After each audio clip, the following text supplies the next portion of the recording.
এ ভ্রমণ আর কিছু নয়, কেবল তোমার কাছে যাওয়া। তোমার ওখানে যাব। তোমার ভিতরে এক অসম্পূর্ণ যাতনা আছেন।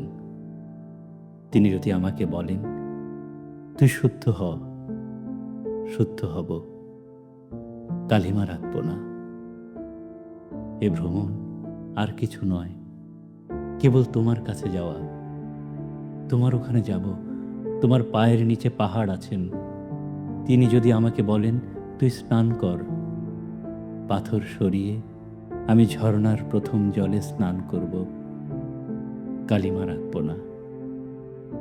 এ ভ্রমণ আর কিছু নয়, কেবল তোমার কাছে যাওয়া। এখন তোমার কাছে যাব। তোমার ভিতরে এক সাবলীর শুশ্রূষা আছেন। তিনি যদি আমাকে বলেন, তুই ক্ষত মুছ, আকাশে তাকা, আমি ক্ষত মুছে ফেলব।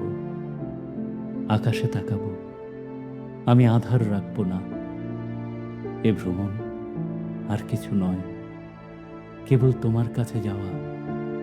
যে সকল মৌমাছি, নেবু ফুল, গভীর দুধের সাদা, হেলেঞ্চা শাকের ক্ষেত, যে রাখাল আমি আজ কোথাও দেখি না, তোমার চিবুকে তারা নিশ্চয়ই আছেন।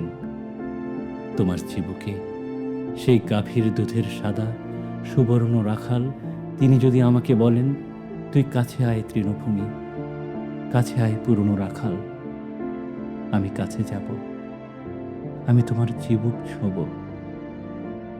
কালিমা ছোঁব না।